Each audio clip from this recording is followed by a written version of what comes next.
எல்லாருக்கும் என் அன்பான வணக்கங்கள். இன்றைக்கி நம்ம பார்க்க போகிறது 140வது வீடியோ. இதில் புக் ரிவ்யூவில் எந்த அத்தியாயம் பார்க்க போகிறோன்னா 34வது அத்தியாயம். இதுக்கு சுவாமி முக்தானந்தா கொடுத்துருக்க தலைப்பு த ப்ளே ஆஃப் கான்ஷியஸ்னஸ். அதாவது இந்த 34வது அத்தியாயத்தோட பார்ட் ஏ முடியுது. அதுக்கு அப்புறம் உள்ளது பார்ட் பி. நான் முன்னே சொல்லியிருக்கேன், இந்த புக்கில் 2 பார்ட்டாக இருக்குது. பார்ட் ஏங்கிறது தான் சுவாமி முக்தானந்தாவோட சொந்த அனுபவங்கள். பார்ட் பிங்கிறது இந்த சித்தா ஸ்டூடெண்ட்ஸுக்கு, அதாவது சித்த பாதையில் போகிறவங்களுக்கு உண்டான சில ரூல்ஸு, எப்படி இருக்கணும், என்ன ஏதுங்கிறத அவர் சொல்கிறாருன்னா அவர் பொதுவான விஷயங்களை நமக்கு எடுத்து உரைக்கிறார். ஆனால் பார்ட் ஏங்கிறது இந்த 34 சாப்டரோட முடியுது. இதுதான் லாஸ்ட்டு சாப்டர். இது வரைக்கும் நம்ம பார்த்ததெல்லாம் அவரோட சொந்த அனுபவங்கள். இவ்வளோ நாளும் நீங்கள் வீடியோஸை ரெகுலராக பார்த்துட்டு வந்தீங்கன்னா உங்களுக்கு நல்லாவே புரிஞ்சிருக்கும். ஒவ்வொரு வீடியோலையும் ஒவ்வொரு சாப்டரை பற்றி நல்ல விவரமாக டீட்டெயிலாக கொடுத்துருக்கேன். அந்த டீட்டெயிலாக கொடுக்கறது அவர் எப்படி எழுதியிருக்காரோ அதே மாதிரி நானும் சொல்லியிருக்கேன். இப்போ புரியுதா? இந்த லாஸ்ட்டு சாப்டரில் தான் அந்த ப்ளே ஆஃப் கான்ஷியஸ்னஸ்ங்கிற ஒரு ஹெட்டிங் வருது. அதையே தான் அவர் புக்லேயும் இங்கிலீஷ் வேர்ஷன்லேயும் கொடுத்துருக்கார், த ப்ளே ஆஃப் கான்ஷியஸ்னஸ். ஓகேயா? அப்போது இதை நிறைய எழுதியிருக்காரு. ஆனால் திருப்பி அதையே தான் சொல்கிறார். அப்போது அது ரத்ன சுருக்கம்ங்கிறோம்ல, ஷார்ட்டாக நம்ம பார்த்துடலாம் இந்த வீடியோவில். அப்போ கான்ஷியஸ்னஸ்னால் என்னன்னு நம்ம பார்த்தோம். அதாவது பிரபஞ்ச மனசு தான் கான்ஷியஸ்னஸ், யூனிவர்சல் கான்ஷியஸ்னஸ். நமக்கு ஒவ்வொருத்தவங்களுக்குள்ளேயும் ஒரு அவேர்னஸ் இருக்குது, ஓகே, அதெல்லாம் நம்ம நிறையவே பார்த்துட்டோம்.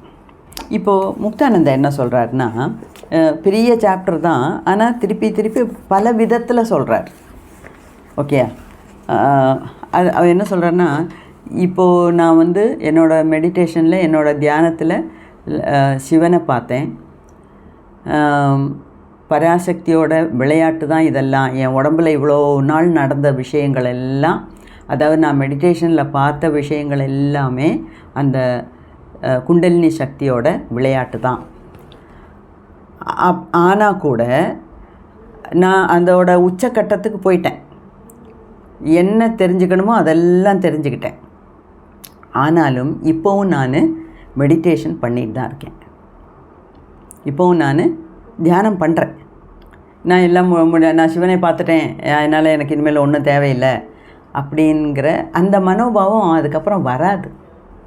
இப்போ தான் நமக்கு அப்படியெல்லாம் நான் தான் சிவன், அல்ல சிவன் தான் நான், இல்லைன்னா நான் தான் கடவுள், அந்த கடவுள் தான் நானுன்னு எப்போ ஒரு ஆளுக்கு சொந்த அனுபவத்தில் புரிஞ்சிக்க முடியுதோ அதுக்கப்புறம் அவங்க அந்த லெவல்லே தான் இருப்பாங்க.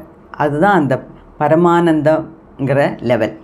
அந்த பரமானந்த லெவல்லேருந்து அவங்களால கீழே வர முடியாது.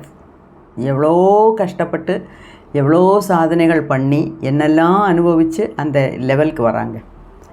அந்த உச்சக்கட்டத்தை நெருங்கினதுக்கப்புறம், அந்த உச்சக்கட்டத்தில் போய் சேர்ந்ததுக்கப்புறம் அவங்களால கீழே வர முடியாது. ஓகேயா? அப்போது அவர் என்ன சொல்கிறாரு, ஈவன் நவ், இப்போ கூட நான் தியானம் பண்ணிட்டு தான் இருக்கேன். இப்போவும் அந்த ப்ளூ பேர்லை தினமும் பார்க்குறேன். நான் சாப்பிட்டாலும் சரி, தண்ணி குடித்தாலும் சரி, தூங்கினாலும் சரி, குளித்தாலும் சரி, நான் தூங்கும்போது கூட அது என் கண் முன்னாடி அப்படியே இருக்குது. அந்த ப்ளூ பேர்லுங்கிறது என் கண் முன்னாடி இருக்குது. அதாவது என் கூடையே இருக்குது, என்னோடய சகசிரார சக்கரத்திலே இருந்து என்னை வழிகாட்டுது, என்ன நடத்திட்டு போகுது அப்படின்லாம் சொல்கிறார். இப்போ அவர் என்ன சொல்கிறாரு, இதெல்லாம் நான் புரிஞ்சதுக்கப்புறம் எனக்கு இந்த ஸ்பேஸ் டைம் சப்ஸ்டன்ஸ்ங்கிற வித்தியாசம் இல்லை. அப்படின்னா என்ன? ஸ்பேஸ்னால் இடம், ஸ்பேஸ்னால் இடம். ஸ்பேஸ் இல்லை பற்றியா, கொஞ்சம் எனக்கு ஸ்பேஸே இல்லை, கொஞ்சம் தள்ளி உட்காரு அப்படிங்கிறோம். இப்போ எனக்கு இடம் பத்தலை, கொஞ்சம் தள்ளி உட்கார் அப்படிங்கிறோம். அப்போ ஸ்பேஸுனால் இடம். டைமுனா காலம், சப்ஸ்டன்ஸ்னால் அது ஃபார்ம்னா என்ன, அதாவது அதுக்கு இது கருப்பாக இருக்குது, இது வெள்ளையாக இருக்குது, இது சிகப்பாக இருக்குது, இது சாலிடாக இருக்குது, இது லிக்விடாக இருக்குது, இது கேஸாக இருக்குது அப்படின்னெல்லாம் நம்ம சொல்கிறோம் இல்லையா, அதெல்லாம் தான் சப்ஸ்டன்ஸ். அப்போது அந்த ஸ்பேஸ், டைம், சப்ஸ்டன்ஸ் இது மூணையும் கடந்த நிலையில் தான் நான் எப்போவுமே இருக்கேன் அப்படின்னு சொல்கிறார். இது நான் முன்னே கேட்டிருக்கேன். அதாவது இந்த எர்த்தை சம்மந்தித்த வரைக்கும், இந்த பூமியை சம்மந்தித்த வரைக்கும் தான் இந்த ஸ்பேஸ் டைம்ங்கிற எல்லாம் வித்தியாசம். அதாவது காலையில் சூரியன் உதிக்குது, நைட்டு சூரியன் சாயங்காலம் மறையுது, காலையில் எழுந்திரிக்கிறோம், குளிக்கிறோம், பல் தேய்க்கிறோம், குளிக்கிறோம், காப்பி சாப்பிட்றோம், டிஃபன் பண்ணுறோம், மத்தியானம், சாயங்காலம், நைட்டு, இந்த மாதிரி டைம் இருக்கிறதெல்லாம் இந்த பூமியில் மட்டும்தான். அதே மாதிரி இந்த ஸ்பேஸு, ஃபார்மு, இந்த மாதிரி வித்தியாசங்கள்லாம் இந்த பூமியில் மட்டும்தான். மற்ற லோகங்களுக்கெல்லாம் போனீங்கன்னா அங்கே இந்த மாதிரி வித்தியாசம் கிடையாது அப்படின்னு நிறைய புக்கில் படிச்சிருக்கேன். அது ஏன்னு நான் யோசித்தப்போ எனக்கு தோணுனது, அங்கே அங்கே பசி கிடையாது, தாகம் கிடையாது, சம்பாதிக்கணுங்கிற அவசியம் கிடையாது, காசு வேணுங்கிற நினப்பில்லை. ஏன்னா அங்கே எல்லாமே நிறைஞ்ச வாழ்க்கை. அவங்களுக்கு எப்போ என்ன வேணாலும் கிடைக்கும். அது மட்டும் இல்லை, அங்கே இருக்கவங்களுக்கு இந்த பசி, பட்டினி, தாகம் அந்த மாதிரி எதுவும் கிடையாது. அதையெல்லாம் தாண்டி வாழ்கிற வாழ்க்கை அங்கே எல்லாமே நிறைஞ்ச வாழ்க்கை. அங்கே ஒன்றே ஒன்று அவங்க செய்கிறது மெடிடேஷன் தான். அப்போது இந்த பூமியில் மட்டும்தான் இந்த மாதிரி வாழ்க்கை நம்ம இப்போ பார்க்குற வாழ்க்கை. மற்ற லோகங்களுக்கெல்லாம் போனோம்னா அந்த மாதிரி ஒரு வாழ்க்கையே கிடையாது. ஓகேயா? அதுதான் அந்த ஸ்பேஸ், அந்த இடம், காலம் இதெல்லாம் கடந்த ஒரு நிலையில் தான் மற்ற லோகங்களில் இருக்காங்க. நம்ம பூமியில் மட்டும்தான் இது.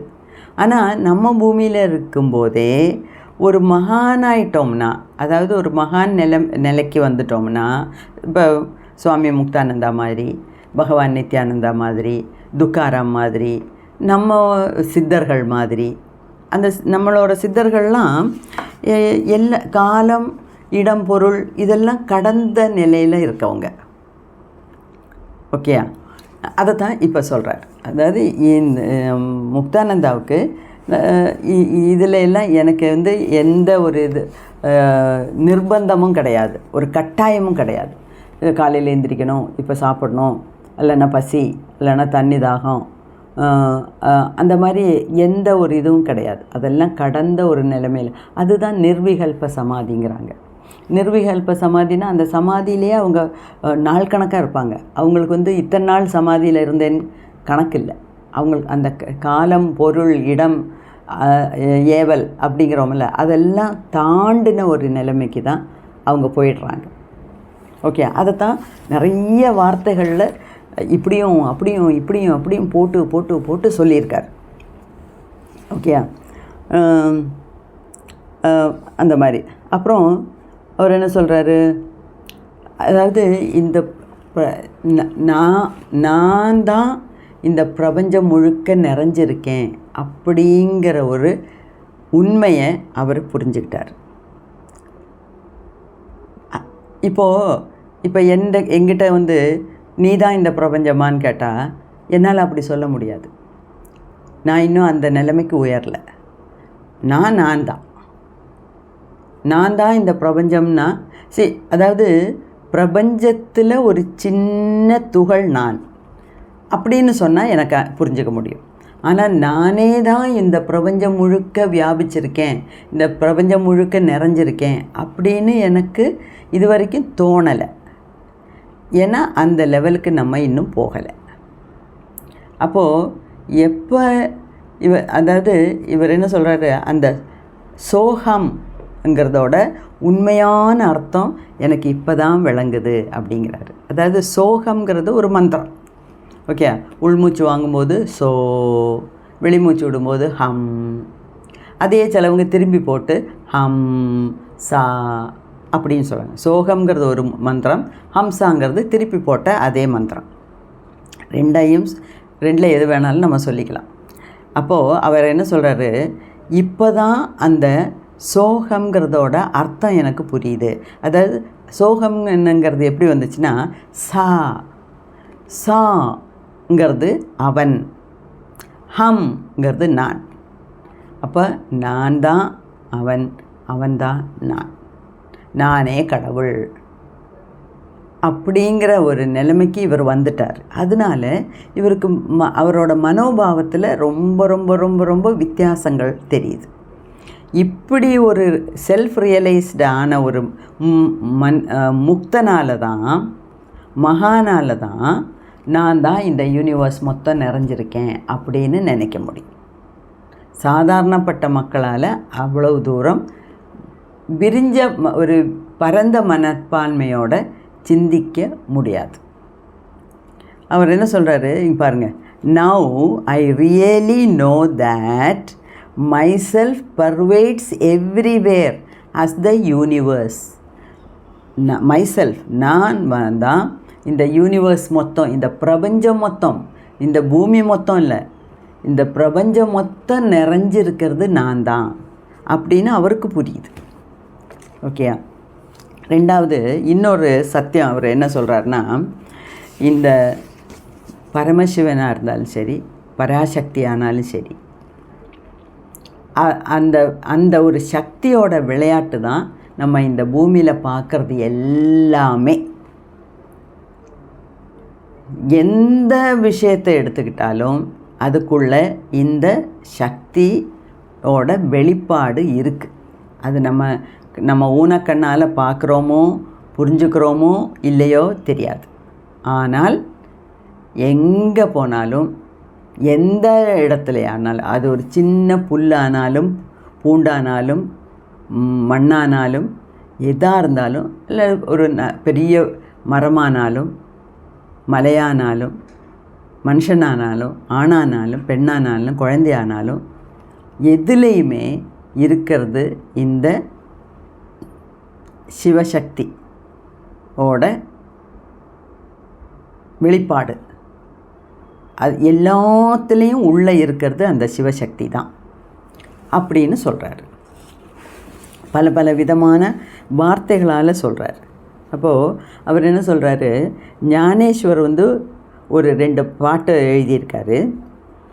அந்த பாட்டை படித்ததுக்கப்புறம்தான் இந்த ப்ளே ஆஃப் கான்ஷியஸ்னஸ்ங்கிற இந்த புக்கை எழுதவே எனக்கு தூண்டுகோலாக இருந்தது. அதுக்கப்புறம் தான் இந்த புக்கை எழுத ஆரம்பித்தேன். அப்படி என்ன அவர் ஞானேஸ்வர் சொல்லிட்டாரு, அதாவது the blissful essence of the blue lord. அப்போ ஞானேஸ்வரும் ப்ளூ லார்டாக தான் பார்த்துருக்கார். அதாவது சிவனை ப்ளூ கலரில் தான் பார்த்துருக்கார். அதே மாதிரி this has been the experience of all sages from Brahma onward. Brahma தொடங்கி இந்த உலகத்தில் இருக்கிற எல்லா ரிஷிகளுக்கும் முனிகளுக்கும் சித்தர்களுக்கும் மகான்களுக்கும் இதே அனுபவம் தான் கிடச்சிருக்கு. அதாவது எப்படி சுவாமி முக்தானந்தா பார்த்தாரோ அந்த பெரிய ஒரு சக்தியை லார்ட் சிவா அப்படிங்கிற பரமசிவன்கிற ஒரு ரூபத்தில் பார்த்தாரோ அதே அனுபவம் தான் மற்ற எல்லாத்துக்கும் கிடச்சிருக்கு. அப்போ இதில் இருந்து நமக்கு ஒன்று புரிஞ்சுக்கலாம், நமக்கும் இந்த மாதிரி அனுபவங்கள் தான் கிடைக்கலாம். இல்லை இப்போ நீங்கள் கிருஷ்ணனை நினச்சி கும்பிட்டு கிருஷ்ணனை நினச்சி மெடிடேட் பண்ணாலும் இந்த ப்ளூ லார்டு தான். ராமனை நினச்சி மெடிடேட் பண்ணாலும் ப்ளூ லார்டு தான். மகாவிஷ்ணுவை நினச்சி மெடிடேட் பண்ணாலும் ப்ளூ லார்டு தான். அப்போ இதுதான் ஒரு ஃபார்ம். ஓகே. அப்போ இந்த உலகத்துக்கு மட்டும் இல்லை, இந்த உலகத்தில் பார்க்குறது எல்லாமே அந்த பராசக்தியோடையும் பரமசிவனோடையும் வெளிப்பாடு. இந்த உலகத்தில் மட்டும் இல்லை, இந்த சிருஷ்டி ஸ்திதி சம்ஹாரம், அதாவது படைத்தல் காத்தல் அழித்தல், இந்த 3ஐயும் செய்யறது இந்த சித் சக்தியோட விளையாட்டு தான். அதனால தான் கரெக்டாக இந்த சாப்டருக்கு த ப்ளே ஆஃப் கான்ஷியஸ்னஸ்னு பேர் வச்சுருக்காரு. புக்குக்கும் அதே தலைப்பை கொடுத்துருக்காங்க. ஆனால் அவர் ஹிந்தியில் முதல்ல புக்கை எழுதும்போது சித் சக்தி விலாஸ் அப்படின்னு எழுதியிருந்தார். அப்போ நானும் என்ன நினச்சேன், சரி நமக்கும் அந்த பேரையே கொடுத்துக்கலாம், ஒரிஜினல் பேரையே வச்சுக்கலாம் நம்ம வீடியோஸ்க்கும் அப்படின்னு சொல்லி தான் சித் சக்தி விலாஸ்னு போட்டிருக்கேன். ஓகே. ஸோ அவர் என்ன சொல்கிறாரு, எங்கே நிறைஞ்சிருந்தா, எங்கே எதில் பார்த்தாலும் இந்த சக்தி தான் அங்கே நிறைஞ்சிருக்கு. இந்த சக்தியோட விளையாட்டு தான் நம்ம பார்க்குறது எல்லாமே அப்படி.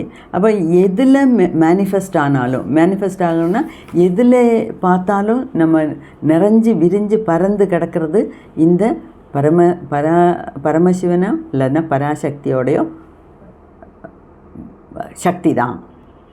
அப்போது இப்போ பரமசிவன் ஏதாவது இந்த உலகத்தில் படைக்கணும் அப்படின்னு நினச்சாருன்னா அதை நடப்பில் ஆக்கிறது அந்த பராசக்தி. பரமசிவன் மனசில் நினைக்கிறத நடப்பில் ஆக்கிறது பராசக்தி. ஓகே, அதுதான். அப்போ இது எல்லாமே அந்த சித் சக்தியோட விளையாட்டு தான் அப்படின்னு தான் சொல்கிறாரு. ஆனால் இதில் வாசித்து காமிக்கிறதுக்கு எல்லாம் அர்த்தம் இல்லை.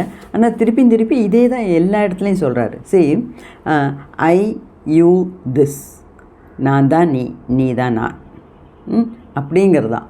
அப்போ நம்ம எந்த ஸ்டேட்டில் இருந்தாலும் சரி, அதாவது நம்ம தூங்கிட்டு இருந்தாலும் சரி, முழிச்சிட்டு இருந்தாலும் சரி, மற்ற ஒவ்வொரு ஃபார்மை பார்த்தாலும் சரி, எதை பார்த்தாலும் சுவாமி முக்தானந்தா ஃபீல் பண்ணதான் இதில் பல வார்த்தைகளை உபயோகித்து அப்படியும் இப்படியுமா போட்டு சொல்லியிருக்கார். அதாவது ரத்ன சுருக்கம் அப்படிங்கிறோம்ல, அதை ரொம்ப சுருக்கி சொல்லப்போனால் இந்த பிரபஞ்சம் முழுக்க நிறைஞ்சிருக்கிறது அந்த சிவபார்வதியோட விளையாட்டு தான். அப்போது நானும் அந்த பிரபஞ்சம் முழுக்க பரவி இருக்கேன், நானும் அந்த பிரபஞ்சம் முழுக்க நிறைஞ்சிருக்கேன் அப்படிங்கிறது எனக்கு இப்போ புரியுது அப்படின்னு சொல்லி முடிக்கிறார். இது வந்து சின்ன சாப்டர் கிடையாது, பெரிய சாப்டரு, நிறைய எழுதியிருக்காரு. ஆனால் எழுதினது எல்லாமே ஒரே அர்த்தம்தான், அதை வந்து பல விதத்தில் சொல்லியிருக்காரு. ஓகே, அப்போ நமக்கு இவ்வளோ தூரம் புரிஞ்சுக்கிட்டாலே போகிறோம். நமக்கு இப்போவே நமக்கு எல்லாமே புரிஞ்ச ஒரு ஃபீலிங் இருக்குது இல்லையா? எப்போ சுவாமி முக்தானந்தா அந்த கிரேட்டஸ்ட் ட்ரூத், அதாவது பெரிய ஒரு உண்மையை புரிஞ்சுக்கிட்டாரோ அப்போவே அதை எழுதும்போதே நமக்கு படிக்கும்போது கிளியராக புரிஞ்சிருச்சு. ஆனால் அது நமக்கு ஒவ்வொருத்தவங்களோட அனுபவத்துலேயும் வரணும். அதுக்காக நம்ம நிறைய சாதனை பண்ணணும். நமக்கு குரு அருள் வேணும். குரு அருள் இருந்தால் தான் திருவருள் கிடைக்கும். அப்போ அதே பரமசிவன், அதே பார்வதி, அதே குண்டலினி சக்தி நமக்கும் அந்த அனுகிரகத்தை கொடுக்கட்டும், அந்த கிரேஸ், அந்த பிளெஸ்ஸிங்ஸ் கொடுக்கட்டும். அப்போ நம்மளும் முக்தனாவோம், நம்மளும் ஒரு ஆகலாம், நம்மளும் ஒரு மகானாவோம். எப்படி சுவாமி முக்தானந்தா மற்ற மகான்கள்லாம் இவ்வளோ பெரிய உயர்ந்த நிலைக்கு வந்தாங்களோ அந்த நிலைக்கு நம்மளாலேயும் வர முடியும். ஓகே, அதுக்கு நம்ம காத்திருப்போம். நம்ம சைட்லேருந்து செய்ய வேண்டியதெல்லாம் நம்ம செய்யணும். செஞ்சுட்டு பாக்கிய கிருஷ்ணன் சொன்ன மாதிரி two your duty, leave the rest to me அப்படிங்கிற மாதிரி விட்டுருவோம். கடவுள் என்றைக்காவது கண் திறப்பார். நமக்கும் இந்த மாதிரியெல்லாம் நல்ல நல்ல அனுபவங்கள் கிடைக்கும். வாழ்க வளமுடன்.